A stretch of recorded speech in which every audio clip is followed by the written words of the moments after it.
रहे हैं इन डार्क राजकुमार के साथ। दोस्तों, आज की कहानी के लेखक हैं मिस करीना जी। तो चलिए बढ़ते हैं आज की कहानी की ओर। दोस्तों, कहानी शुरू होती है माया नाम की एक लड़की से जो एक कॉलेज स्टूडेंट थी। माया को बचपन से ही भूतिया जगह और चीज़ों के बारे में जानने का बहुत शौक था। एक दिन माया अपने कॉलेज में बैठकर कुछ काम कर रही थी। तभी उसके सामने एक लड़का आकर बैठ गया जिसका नाम राज था। राज भी उसके ही कक्षा में पढ़ता है, लेकिन दोनों में बातें कम हुआ करती थी। तभी माया ने राज से पूछा, क्या बात है, तुम अचानक यहाँ कैसे? उस पर राज ने जवाब देते हुए कहा, वो मैंने कल एक अबेंडेंड हॉस्पिटल देखा है जो देखने में बहुत ही डरावना है, और मैंने सुना है कि तुम्हें ऐसी जगह जाना बहुत पसंद है। पहले तो माया ने वहाँ जाने से बिल्कुल मना कर दिया, लेकिन राज के कहने पर वो वहाँ जाने के लिए तैयार हो गई। उन लोगों ने कुछ दिन के बाद वहाँ पर जाने का प्लान बनाया जिसमें कुछ लोग शामिल थे, राज, माया और उसके कुछ दोस्त। ये हॉस्पिटल उनके कॉलेज से 6 किलोमीटर की दूरी पर था। एक लंबी खाली सड़क, चारों तरफ एक भी घर नहीं था और दूर दूर तक किसी इंसान के होने का कोई नामो निशान तक नहीं था। राज के दोस्तों को वो जगह बहुत ही डरावनी लगी, लेकिन माया को ये जगह बहुत ही अच्छी लगी। उसे ये जगह बहुत पसंद आई। अब यहाँ राज के हाव भाव थोड़े बदलने शुरू हो गए। अब सब लोग हॉस्पिटल के अंदर जाने लगे। सामने बड़ा सा खाली हॉल था और पूरा का पूरा हॉस्पिटल अंधकार से भरा हुआ था। तभी वो सभी लोग हॉस्पिटल की रिकॉर्डिंग करने लगे, क्योंकि ये एक वीरान हॉस्पिटल था, तो इसकी डॉमेंट्री बना के वो लोग अपने कॉलेज में फेमस हो जाते। ये सोचकर वो लोग आसपास छानबीन करने लगे। तभी उन्हें ऊपर के फ्लोर से कुछ आवाज़ें आईं। ऊपर हॉस्पिटल के डीन का ऑफिस था। माया और उसके दोस्त डीन के रूम में जाते हैं और वहाँ उन्हें कुछ अच्छा महसूस नहीं हुआ। उन सबको ऐसा लगा कि वहाँ कोई और भी मौजूद है। तभी बाहर व्हील चेयर के खिसकने की उन्हें आवाज़ सुनाई दी। बाहर कॉरिडोर में रखा व्हील चेयर अपने आप ही चलने लगा और उसे देखकर सभी लोग बुरी तरह से डर गए। तभी माया ने कहा कि हो सकता है ये चेयर हवा की वजह से हिल गया हो या किसी बिल्ली ने इसे धक्का दे दिया हो। इतना बोलते ही एक बिल्ली उनके पास आ गई और सबको माया की बात पर यकीन हो गया। अब वो लोग नीचे हॉल में आ गए। यहाँ पर माया की एक दोस्त जिसका नाम सोनाली था, उसे वॉशरूम जाना था, तो माया को अपने साथ चलने के लिए बोला। यहाँ माया उसके साथ वॉशरूम गई, पर जब वहाँ सोनाली अपना मुंह धो रही थी तभी उसे शीशे में एक जली हुई लड़की की परछाई दिखी, जिसे देखकर सोनाली की चीख निकल गई। माया उसकी चीख सुनकर एकदम से अंदर आ गई। तभी सोनाली ने डरते हुए कहा, वो शीशे में कोई जली हुई लड़की है। सोनाली की चीख इतनी तेज थी कि उसके बाकी के दोस्त भी वहां पर आ पहुंचे। वहां सोनाली को डरा देखकर वो लोग उसे बाहर हॉल में ले आए। सोनाली अब उस जली हुई लड़की के बारे में बताती है कि वो बहुत ही डरावनी दिख रही थी और सोनाली को गुस्से में घूर रही थी। तभी राज का दोस्त प्रीतम बोला, जरूर तुम्हें वहम हुआ है, अब तुम शांत हो जाओ, हम लोग अब इस हॉस्पिटल से बाहर चले जाते हैं। और इतना बोलते ही प्रीतम ने बाहर देखा तो वहाँ पर बहुत तेज बारिश हो रही थी, और इतनी तेज बारिश में वो लोग बाहर नहीं जा सकते थे, क्योंकि उन्होंने अपनी कार हॉस्पिटल से काफ़ी दूर खड़ी की थी। अब सब लोग हॉल में ही आग जलाकर वहीं पर बैठ गए।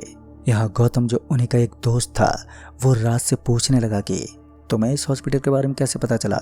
तब राज घबराते हुए आवाज़ में बोला, वो कुछ दिन पहले मेरा एक एक्सीडेंट हुआ था, तो मैं इस हॉस्पिटल को यहाँ देख रहा था, तभी मैंने सोचा कि तुम लोग भी यहाँ आ जाओ।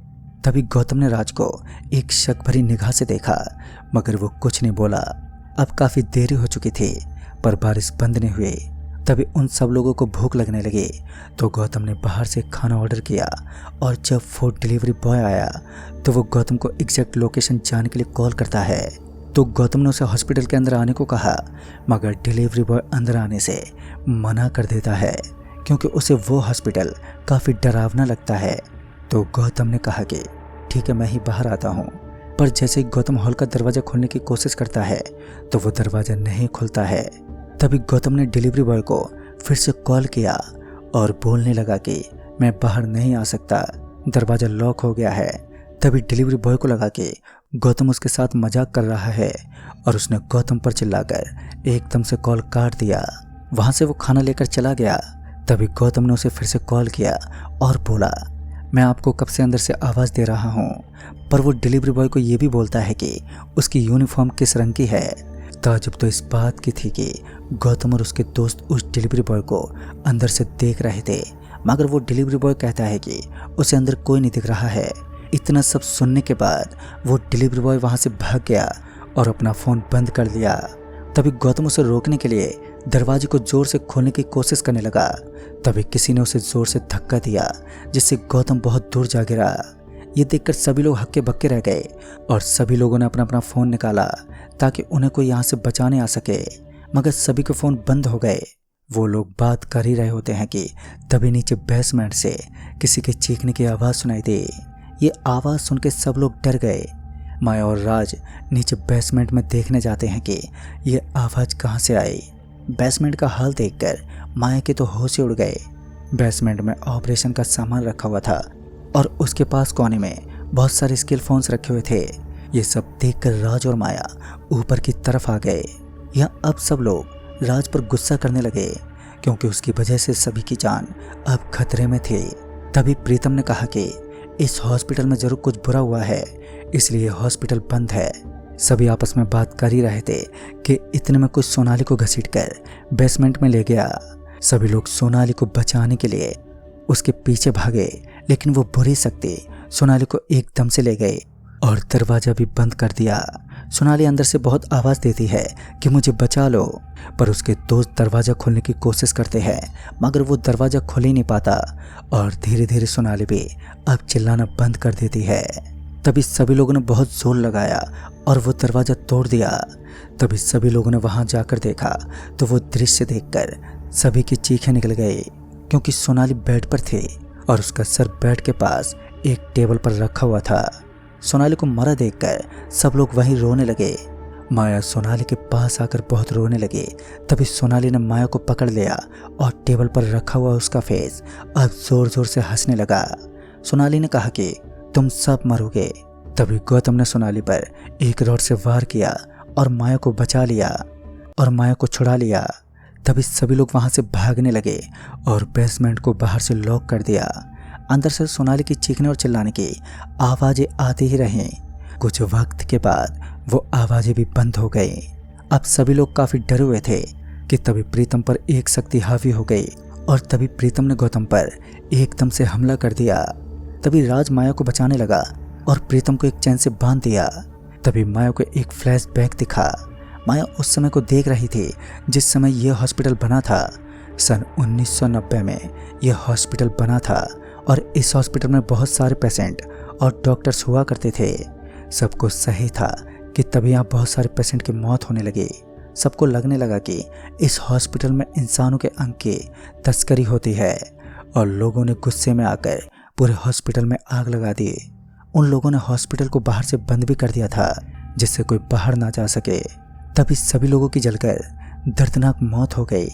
हालांकि उस हॉस्पिटल में कोई तस्करी नहीं हो रही थी, बल्कि डॉक्टर्स उन सभी पेशेंट्स को बचा नहीं पाए थे, पर लोगों को यहाँ लगा कि तस्करी हो रही है और उन लोगों ने पूरे हॉस्पिटल समेत सभी लोगों को जिंदा जला दिया। अब यहाँ माया वर्तमान समय में आ गई और वो देखने लगी कि प्रीतम बेकाबू हुआ जा रहा है, तो वो गौतम और राज को ऊपर चलने के लिए बोलने लगा। तभी वो लोग ऊपर गए तो उन्होंने देखा कि प्रीतम भी ऊपर आ चुका है और उसने फिर से गौतम पर हमला कर दिया। इस बार भी गौतम बचने की कोशिश करता है, मगर प्रीतम गौतम को लेकर ऊपर से गिर गया और यहाँ गौतम की भी मौत हो गई। अब प्रीतम माया और राज पर हमला करने लगा। तभी वो लोग प्रीतम से बचकर स्टोर रूम में छुप गए। यहाँ राज दरवाजा बंद करना भूल गया, जिससे प्रीतम अंदर आ गया और राज को भी बड़ी बेरहमी से वहीं पर मार दिया। अब उस बुरी आत्मा ने प्रीतम को वहीं छोड़ दिया, जिसके बाद प्रीतम भी वहीं गिर गया। यहाँ माया सब कुछ देखकर वहीं पर बेहोश हो गई। जब माया को होश आया तो वो अपने आप को हॉस्पिटल में पाती है, जहाँ एक नर्स उसका ध्यान रख रही थी। वो नर्स माया को बताती है कि तुम्हें यहाँ पर पुलिस वाले लेकर आए हैं और तुम्हारे बाकी के दोस्तों की लाश उनके परिवार वालों को दे चुके हैं। तभी उस नर्स ने माया से पूछा कि ऐसा क्या हुआ था कि तुम्हारे सारे दोस्तों की मौत हो गई।